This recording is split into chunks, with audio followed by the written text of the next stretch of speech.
तो स्टूडेंट्स ये 11th chemistry organic और उसके अंतर्गत भी हाइड्रोकार्बन और उसका लेक्चर नंबर 3 है।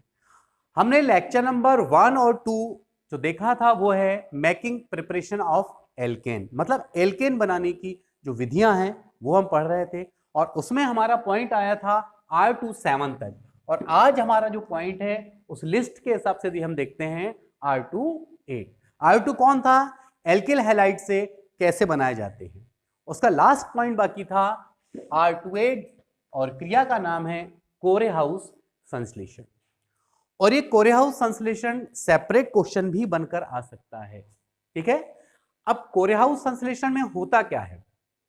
हम जानते हैं कि हम एल्केन बनाने की विधियां पढ़ रहे हैं, तो ये तो तय है कि उसमें एल्केन बनता होगा, लेकिन इस विधि से एल्केन बनाने के लिए हम क्या यूज करेंगे वो देखना है। तो इसमें सबसे पहली बात आप देखेंगे आपके पास कोई भी एल्किल हैलाइड होना चाहिए, क्योंकि एल्किल हैलाइड से आप बना रहे हैं ना, तो पहले ही कंफर्म हो गया। देखो दो बातें तो आपकी कंफर्म है, एल्किल हैलाइड से बना रहे हो एल्किल हैलाइड होना चाहिए, एल्केन बनेगा मतलब पता है पहले से कि एल्केन बनेगा, और एल्केन तो तभी बनेगा जब एक्स क्या होगा यहां से गए। लेकिन ये कोरेहाउस संश्लेषण थोड़ी अलग टाइप की क्रिया। अब कैसे देखें, हमारे पास पहले यहां क्या है एल्किल हैलाइड। अब यहां एल्किल में एग्जांपल लेके चलना हो आपको तो आप ले सकते हैं C2H5। इस एल्किल हैलाइड पर ये मैंने लेकर चला है C2H5Cl। इस एल्किल हैलाइड पर मैं क्रिया करने जा रहा हूं लिथियम और CuI की, यानी क्यूप्रस ऑक्साइड आयोडाइड। लिथियम की क्रिया किया फर्स्ट पॉइंट, और सेकंड किसकी करूंगा? CuI की। इससे ये जो बनने वाला है C2H5 होल ट्वाइस LiCu, फिर एथिल क्लोराइड पुनः क्रिया करेगा और क्या प्राप्त होगा हमको? ब्यूटेन। लेकिन इस क्रिया को ऐसे डायरेक्ट एक लाइन में सोचें तो समझ पाना मुश्किल है। इसके लिए हम चलते हैं इसके मैकेनिज्म पर, यानी इसकी क्रिया विधि पर कि आखिर इसमें होता क्या है। तो हम देखेंगे कि ये पूरी संपूर्ण प्रोसेस जो है वो 3 स्टेप में कंप्लीट होगी, जिसमें से S1 का मतलब है ये स्टेप नंबर फर्स्ट है। सबसे पहले इसमें क्या होगा, जो भी एल्किल हैलाइड आपके पास है, मैंने क्लोराइड लेके चला हूं एग्जांपल, एल्किल क्लोराइड है, आप पहले लिथियम से क्रिया करें। यहां 1 और 2 लिखा भी है हिंट के लिए, पहले किससे कराना है आपको? लिथियम से। बस अभी CuI का कोई रोल फर्स्ट स्टेप में नहीं होगा। इसमें आप ये बात जानते हैं कि यहां से विखंडन होगा, विखंडन होगा तो अब सीधी सी बात है, विखंडन हुआ तो ये Cl जो है वो चला इस Li के साथ, तो क्या बनाएगा? LiCl। ये बन चुका है Li। अब क्या बचा यहां? R, और यहां कौन बचा है? लिथियम। तो R के साथ कौन जुड़ गया? Li। लेकिन यहां जब आप थ्योरी देखेंगे एक कंफ्यूजन आपके माइंड में आएगा, मैं वो क्लियर कर देता हूं। कौन सा कंफ्यूजन आएगा पहले सुन लेंगे। सर्वप्रथम RX, चलो मैं यहां Cl लिख देता हूं, जो Cl लिया है मैंने, एल्किल क्लोराइड पर लिथियम की क्रिया से, अब देखो कंफ्यूजन, एल्किल लिथियम, तो बात तो समझ आ गया, एल्किल लिथियम। लेकिन अगला जो शब्द लिखा है उसको पढ़ो, कार्बधात्विक यौगिक बनता है। तो कई बार स्टूडेंट्स को ये थ्योरी लिखते समय काफी कंफ्यूजन होता है, क्या आखिरकार ये, तो मेरी बात को एक मिनट समझें। अगर ये ऐसा होता, मान लो C एक, और यहां पर कौन जुड़ा होता? लिथियम। अब ये बताओ लिथियम जो है वो किसके साथ जुड़ा है? इसको कहते हैं जब कोई धातु, जब कोई लिथियम धातु है भाई, धातु कार्बन के साथ जुड़ा है तो ऐसे यौगिक को कहते हैं कार्बधात्विक यौगिक। क्योंकि यहां इसमें आपको दिखता नहीं होगा वो, लेकिन आप जब ब्रेक करेंगे ब्रेकडाउन तब तो बात समझ आएगी। तो स्टेप फर्स्ट बिल्कुल क्लियर है कि एल्किल हैलाइड पर, क्लोराइड पर किसकी क्रिया? लिथियम की क्रिया करने से क्या मिल रहा है? एल्किल लिथियम कार्बधात्विक यौगिक। क्लियर है? ये बना, चलो ये बनके तैयार हो गया फर्स्ट स्टेप में, ये क्लियर है। अब ये जो RLi बना है एल्किल लिथियम कार्बधात्विक, ये बना यौगिक, अब किससे क्रिया करने वाला है सेकेंड टर्म में? वो CuI से। लेकिन जैसे ही CuI से क्रिया करता है यहां पे ये जो है कितना बनाया फिर उसने, लिथियम आयोडाइड, ये बना के अलग हो गया। अब बचता क्या है, गौर से देखें जरा, आर आर कितनी बार है, फिर लिथियम है और ये स्थान खाली हुआ तो कौन बचा है, तो आर 2 बार है इसलिए R2CuLi बन गया। अब जो R2CuLi बना है, ये यहां तक देखो, अब ये बन चुका स्टेप नंबर 2। स्टेप नंबर 2 का ये परिणाम मैच हो रहा है आपका। अब कंफ्यूज मत होना कि सर यहाँ C2H5 है, यहाँ R है, तो आपकी मर्जी है ना, आप एल्किल शुरू से क्या लेके चले यहाँ पे C2H5, कोई कंफ्यूजन का मैटर नहीं है। अब ये पुनः किससे क्रिया कर रहा है, एक और C2H5Cl से, इसके नजरिए से, और यहां लिखा मैंने RCl। जब ये क्रिया होती है तो फिर क्या होता है, यहां का R और यहां जैसे 2 R हैं, यदि मैं इसको कुछ इस तरह से रिप्रेजेंट कर देता तो ये R और यहां का AR दोनों क्या बना लेते हैं, और क्या बन चुका है, एल्केन। ठीक, और यहां पर ये LiCl फिर अलग हो जाता है और बनता है RCu। तो हमारा जो टारगेट है मेन वो क्या है, अब आप देखिए एल्केन, आर आर जुड़ा, जैसे यहां पे आर लिया है आपने, यहां आर का काम कौन कर रहा है देखो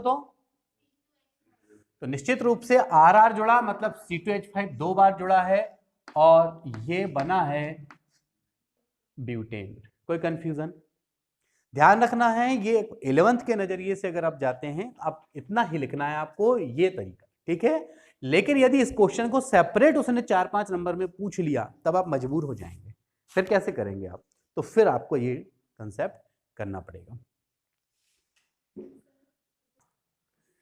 अब हम ये देख रहे हैं, हमारा जो पॉइंट नंबर 3 है R3 था कार्बोक्सिलिक अम्ल से, ठीक है, कार्बोक्सिलिक अम्ल कह लें या उसके हम कोई सजात कह लें। अब उससे कैसे लाते हैं, तो एक बहुत ही फेमस विधि है जिसका नाम है ड्यूमा विधि, जिसे हम जानते हैं प्रयोगशाला विधि के नाम से भी। हालांकि प्रयोगशाला विधि के नाम से एक और स्पेशल रिएक्शन आएगा बाद में, जब हम एल्यूमिनियम कार्बाइड का उपयोग करेंगे, लेकिन अभी हम देखने जा रहे हैं स्पेशली कौन सी, ड्यूमा विधि।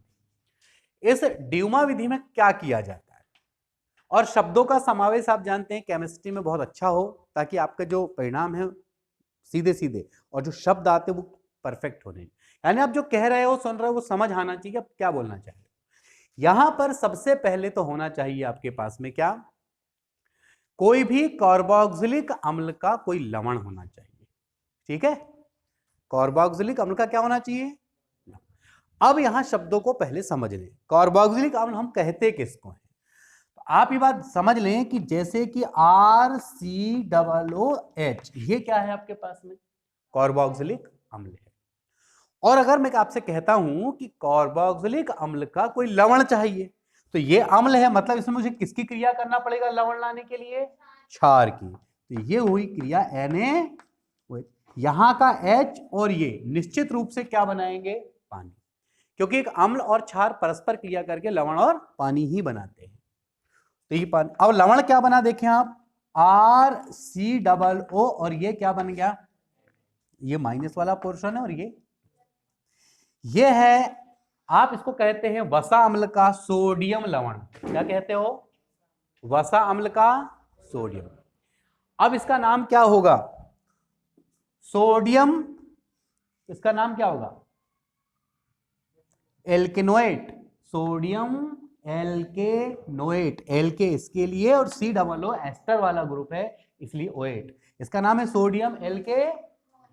अगर यहां पर मैं एक एग्जांपल ले लूं CH3COONA, बोलो क्या नाम बोलोगे, सोडियम एसीटेट, सोडियम, हाँ एल्केनोएट पर उसका नाम 2 कार्बन वाला है, एसिटिक अम्ल से बना है, तो क्या कहोगे, सोडियम एसीटेट। पहली बात क्लियर है बिल्कुल।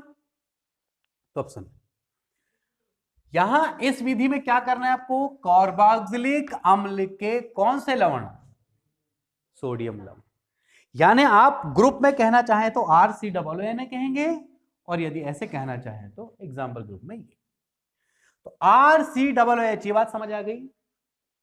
अब लेकिन बोले सर अम्ल है, अम्ल में मैंने किसकी क्रिया किया, या फिर सोडियम, या फिर आप क्रिया काय की करते आप, अगर सोडियम की क्रिया करते तो भी सोडियम हाइड्रोजन को गायब कर देगा। क्यों? क्योंकि विद्युत रासायनिक श्रेणी में सोडियम हाइड्रोजन से ऊपर है। तो भी गायब हो गया, तो फाइनली क्या मिला? RCOON। ये इसका मुख्य रिएक्शन नहीं है। हमारी रिक्वायरमेंट है कौन? RCOONA। तो इस विधि में जरूरी नहीं है कि आप अम्ल लेके उसमें सोडियम मिलाएं, NH मिलाएं। यदि बना बनाया आपके पास सोडियम एल्केनोएट है, चलेगा, कोई दिक्कत नहीं, ठीक है ना। क्योंकि बहुत से राइटर्स में ये वाले पॉइंट को लिखा ही नहीं जाता है, पर आपको नॉलेज होना चाहिए कि भाई कार्बोक्सिलिक अम्ल में हमने क्या मिलाया है, या तो सोडियम मिला दिए या तो सीधे NH। अगर सोडियम मिलाए हैं तो कौन सी क्रिया हो रही है? विद्युत रासायनिक श्रेणी के आधार पर सोडियम का जो अपचन विभव है हाइड्रोजन से क्या है? कम है, यानी कि अपसरण विभव क्या है? ज्यादा है, तो वो हाइड्रोजन को प्रतिस्थापित कर देगा। और NH अगर मिला के बनाते हैं तो कौन सी क्रिया है ये? उदासीनीकरण की क्रिया। आपको इतना नहीं लिख के आना है ये, लेकिन ये बताना जरूरी है, नहीं तो आप शब्दों में को समझ नहीं पाएंगे कभी भी। इस विधि में कार्बोक्सिलिक अम्ल के सोडियम लवण पर अब किसकी क्रिया करना है भाई? अब सोडा लाइम क्या है? तो यहां देखिए, सोडा लाइम जो है वो NaOH और CO, सोडियम हाइड्रोक्साइड और कैल्शियम ऑक्साइड, ये कली चूना कहलाता है। खड़ा वाला जो होता है ना चूना, तो सोडियम हाइड्रोक्साइड के 75% में 3 भाग में 1 भाग मिला दो कैल्शियम ऑक्साइड। 3:1 होना चाहिए सोडियम हाइड्रोक्साइड और कैल्शियम। इस कॉम्बिनेशन को कहा जाता है सोडा लाइम। लेकिन जब सोडा लाइम क्रिया करता है तो NaOH भाग लेगा, ये केवल एक उत्प्रेरक की तरह कार्य। तो देखिए, सोडियम एल्केनोएट में हमने क्या लिया? NaOH। NaOH जैसे लेते हैं तो बनता क्या है? देखिए, जैसे ही हमने लिया तो होने वाला क्या है? देखिए, इतने भाग में ये क्या है? Na2COOO, यानी आपके पास बन गया Na2CO3, बना Na2CO3। ये क्या बचा है यहां? और यहां क्या बचा? जब R के साथ H आएगा तो क्या बनेगा? बोले। लेकिन इस प्रोसेस में हुआ क्या है समझें, CO2 बाहर निकल गई कि नहीं बताओ उससे, चाहे किसी भी फॉर्म में निकली होगी, लेकिन ये इतने भाग को देखो आप, ये CO2 ये बाहर निकल गई। अब चाहे वो किसी के साथ गई हो उससे मतलब नहीं, पर CO2 बाहर निकली है। तो CO2 अगर जुड़ता है तो हम कहते हैं कार्बोक्सीकरण। CO2 अगर जुड़ता तो क्या कहते? लेकिन यहां से CO2 क्या हुआ है तो उसको बोलेंगे विकार्बोक्सीकरण। यानी इस प्रोसेस में हो क्या रहा है? CO2 निकल रहा है। CO2 के निकलने को क्या कहोगे? विकार्बोक्सी। क्योंकि केमिस्ट्री है, शब्दों का समावेश बिल्कुल परफेक्ट होना चाहिए। अब देखेंगे आखिरी में क्या लिखा, यह विकार्बोक्सीकरण द्वारा होता है। बात समझ गए? क्यों लिखा है ये विकार्बोक्सीकरण? क्योंकि CO2 बाहर। अब आप देखें, इसी के अंतर्गत मैं एक एग्जाम्पल लेके चलता हूं, और वो एग्जाम्पल ये है, एक मैंने टेस्ट ट्यूब ले लिया, एक टेस्ट ट्यूब में मैंने सोडियम एसीटेट लिया, मतलब इस R के स्थान पे किसका यूज कर रहा हूं मैं? CH3 का। R के स्थान पे किसका? तो क्या है? Sodium acetate. सोडियम एसीटेट पर किसकी क्रिया कर रहा हूं? सोडा लाइम की, ठीक। और ये गर्म कर रहा हूं, जब गर्म करूंगा तो यहां क्रिया से क्या बनने वाला है बताओ आप मुझे भाई। जैसे R के साथ H जुड़ा ना, तो यहां पे किसके साथ जुड़ेगा? CH3 के साथ। तो CH3 के साथ H जुड़ेगा, क्या बनेगा? CH4। हमने लिया कि RCOON में हमने R को ले लिया क्या? CH3, तो ये हो गया सोडियम एसीटेट। अब इस सोडियम एसीटेट में सोडा लाइम मैंने मिलाया, यानी 3:1 में सोडियम हाइड्रोक्साइड और कैल्शियम हाइड्रोक्साइड का मिश्रण। अब इस टेस्ट ट्यूब को क्या किया मैंने? गर्म किया। जब गर्म किया तो जैसे कि इस R के साथ यहां H जुड़ के क्या बनता है? RH। वैसे R की वैल्यू यहां कितनी हो गई? CH3। तो CH3 में H जुड़ के क्या बनेगा? CH4। वो CH4 ये जो बना, इसे हम थिसिल ट्यूब कहेंगे। ये जो समकोणिक नली है ये क्या है? थिसिल ट्यूब है। और ये जो कलर है यहां पे कॉर्क होता है। इस थिसिल ट्यूब से मेथेन प्रवाहित हो रही है, और एक पात्र आप देख रहे हैं जहां पे जल भरा हुआ है। इसके आस यहां पे क्या भरा हुआ है, ऊपर का कुछ भाग खाली है जार में, बाकी जल भरा हुआ है। अब ये नली चूंकि जल के अंदर गई है और मेथेन जल में घुलनशील नहीं होता है, इसलिए घुलनशील है तो बुलबुले निकल निकल के ऊपरी वाले भाग में मेथेन एकत्रित हो जाएगा और ये मेथेन बनाने की प्रयोगशाला विधि भी होगी। कोई दिक्कत इसमें? तो अब बात समझ लें कि ड्यूमा विधि के अंतर्गत होता क्या है। कार्बोक्सिलिक अम्ल के सोडियम लवण पर सोडा लाइम की क्रिया कराई जाती है, जिससे विकार्बोक्सीकरण के द्वारा एल्केन प्राप्त होते हैं। अब कौन सा एल्केन प्राप्त होगा, ये डिपेंड करता है कि यहां पे ये एल्किल समूह कौन सा। अगर ये मेथिल है तो मेथेन प्राप्त होगा, एथिल है तो एथेन प्राप्त होगा, प्रोपिल है तो प्रोपेन, क्योंकि CO2 तो गायब हो जाता है। ठीक है, तो ये कंसेप्ट हुआ ड्यूमा विधि का, ये हुआ मेथेन बनाने की प्रयोगशाला विधि, उसका डायग्राम ये कंप्लीट होता है।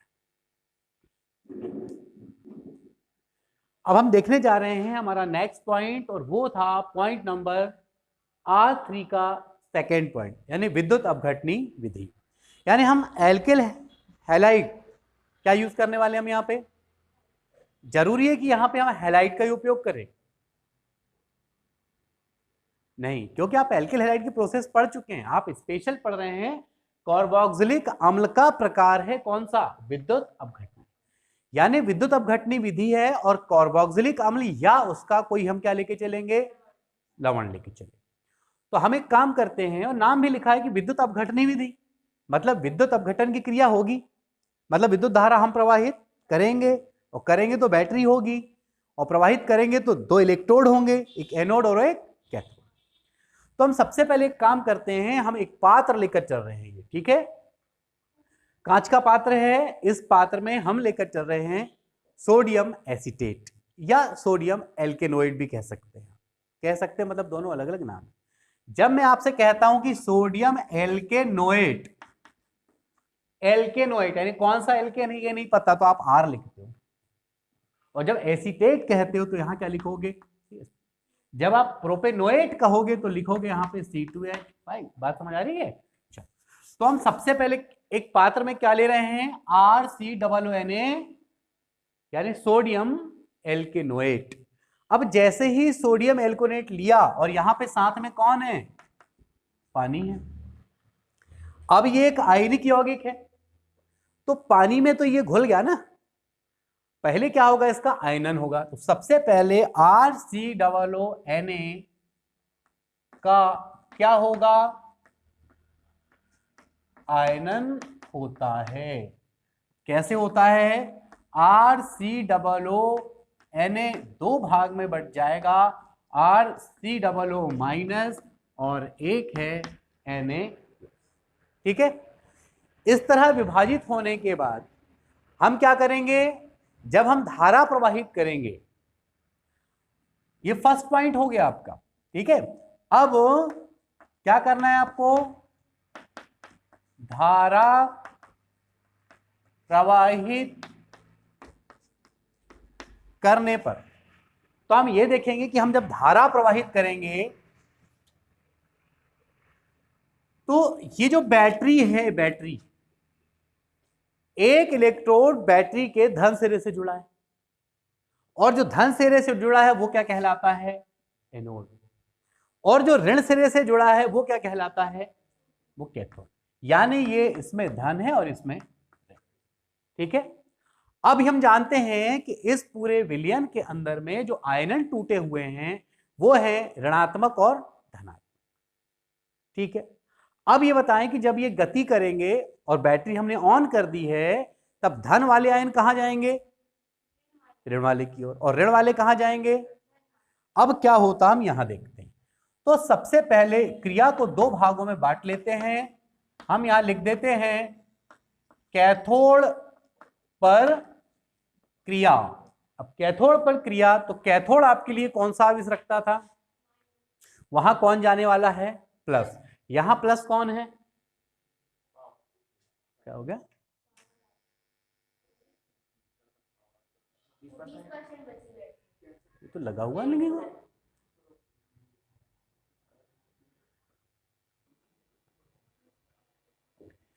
अभी हम देखें कैथोड पर क्रिया, ठीक है। कैथोड पर क्रिया, तो कैथोड आपके लिए कौन है? जो बैटरी के ऋण ध्रुव से जुड़ा है। तो ये ऋण ध्रुव के पास कौन जाएगा? प्लस वाला जाएगा। यानी कैथोड पर क्रिया, तो यहां पर जो Na सिंगल प्लस है ये पहुंचा। अब Na सिंगल प्लस है, इसका क्या मतलब है बताओ? पहले से इलेक्ट्रॉन इसने त्यागा होगा, तो अब ये क्या करेगा? एक इलेक्ट्रॉन को ग्रहण करेगा और ये बन जाएगा सोडियम। मुख्यतः जितने भी धातुओं के निष्कर्षण होते हैं और जहां जहां विद्युत अपघटनी विधि लगती है, ध्यान रखना, धातुओं के निष्कर्षण में धातुओं पे हमेशा धनायन होता है। तो जब विद्युत अपघटनी विधि लगाई जाती है तो ये धनायन हमेशा कहां जाएंगे? ऋण की ओर। और ऋण कहने का मतलब कैथोड। तो ये जीके का क्वेश्चन भी है, आप हमेशा याद रखें कि विद्युत अपघटनी विधि में धातुएं कहां प्राप्त होती हैं? कैथोड। धातु धन है इसलिए वो ऋण की ओर जाती है। अब यहां हम लेके चलते हैं किस पर क्रिया? एनोड पर। अब एनोड पर कौन है? गौर से देखें जरा हम, RCOO। एनोड यानी आपके लिए कौन हुआ? धन, क्योंकि बैटरी के कौन से सिरे से जुड़ा है? धन। धन की ओर कौन आएगा? माइनस वाले आयन कौन से हैं?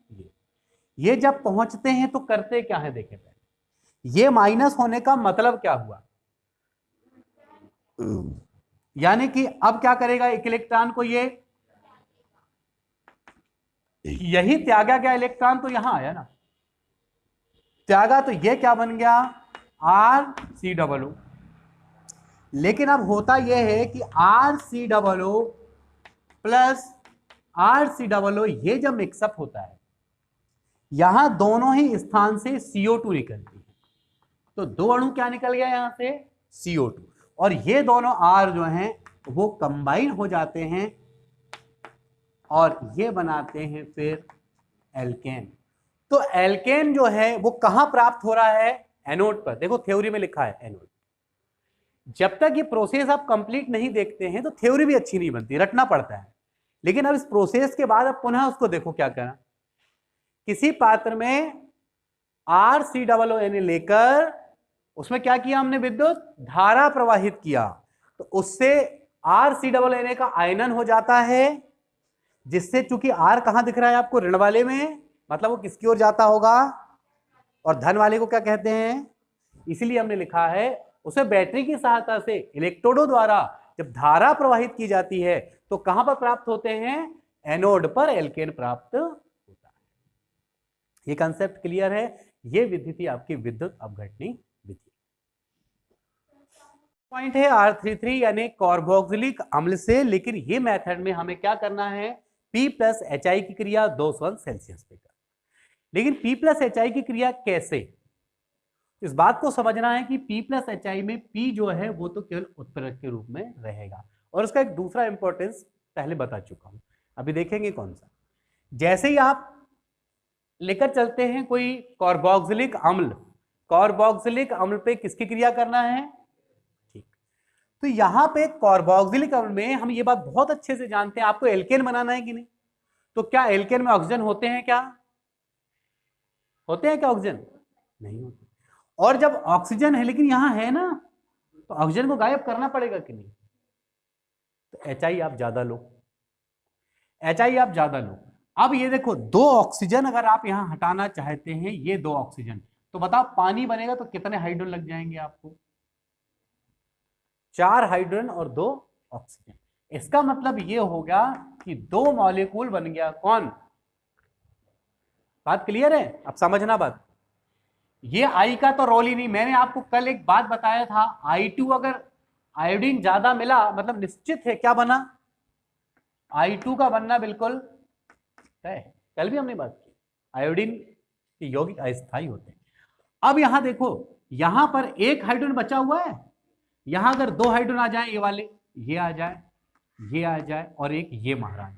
हमने देखे कि कैसे एसिटिक एसिड पर हम जब HI की क्रिया करते हैं तो रिक्वायरमेंट कितनी है हमारी? हम ये जानते हैं कि एसिटिक एसिड है, यहां ऑक्सीजन दिख रहा है, हमको एल्केन बनाना है, तो ऑक्सीजन तो होता ही नहीं ना, तो पहले तो ऑक्सीजन को हटाना पड़ेगा। तो ऑक्सीजन से प्रेम करने वाला हाइड्रोजन दिख रहा है तुमको बहुत सारा, तो 2 ऑक्सीजन है, पानी बनाना है, 4 हाइड्रोजन यूज किए हमने किसमें, 2 ऑक्सीजन के साथ क्या बनाने में, पानी बनाने। और आयोडीन इतने सारे हैं, और आयोडीन जब ज्यादा होते हैं तो हमेशा I2 वो जरूर बनाते हैं।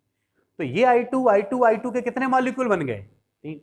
अब गौर से देखो, RCA यहां एक H बचा है ना, और बकायदा ये 2 H बचे हुए हैं, वो भी यहां जाके एडजस्ट हो जाएंगे, तो ये हो गए C के साथ H। कोई दिक्कत। तो फाइनली आप देख रहे हैं यहां क्या बन चुका है, एल्केन बन चुका है। अब इस एग्जांपल में अगर आप यहां क्या लेंगे, CH3, तो यहां भी क्या आ जाता, CH3। तो CH3 सिंगल बॉन्ड CH3 क्या बन जाता, एथेन बन जाता। मतलब इस विधि में आप मेथेन नहीं बना पाएंगे। ये क्लियर है। फिर एक और विधि आती है जिसका नाम है R4, लास्ट देखें, Al4C3, यह है एल्यूमिनियम कार्बाइड। आप एल्यूमिनियम कार्बाइड पर पानी मिला दें और गर्म कर दें, पानी मिला के गर्म कर दें। जब आप इसमें जल मिलाकर गर्म करते हैं तो ये जो एल्यूमिनियम क्या होता है, देखो एल्यूमिनियम पर कितने प्लस हैं, 3, और यहां पे OH पर कौन सा माइनस होता है, तो एक ये कितने OH को लेगा सही मायने में जब ये बनाएगा, तो देखिए AlOH होल थ्राइव, यानी एक एल्यूमिनियम को कितने OH चाहिए, तो एल्यूमिनियम कितने हैं आपके पास में, मतलब कितने OH चाहिए, 12 OH चाहिए, तो इसके कितने मॉलिक्यूल ले लूं, तो उसके सारे के सारे 12 OH अगर यहां आ जाते हैं तो आप देखेंगे 4 molecule AlOH whole thrice aluminium hydroxide बना। अब ये कितने कार्बन बचे तुम्हारे पास, और यहां गौर से देखो हाइड्रोजन कितने बने, तो 4 हाइड्रोजन इसको दे दो, 4 इसको दे दो, 4 इसको दे दो, तो कहने का मतलब कि 3 मॉलिक्यूल बन गए आपके पास में क्या, मेथेन। तो मेथेन को यदि प्रयोगशाला में बनाना हो तो एल्यूमिनियम कार्बाइड पर जल की क्रिया कराई जाती है, जिससे क्या प्राप्त होते हैं आपको, मेथेन। और इसके बाद जो हमारा अगला लेक्चर होगा, ये लेक्चर नंबर 3। लेक्चर नंबर 4 में एल्केन बनाने की विधि, लेकिन उसमें कौन सी, कार्बोनिल समूह युक्त यौगिकों के द्वारा होने वाली विधि।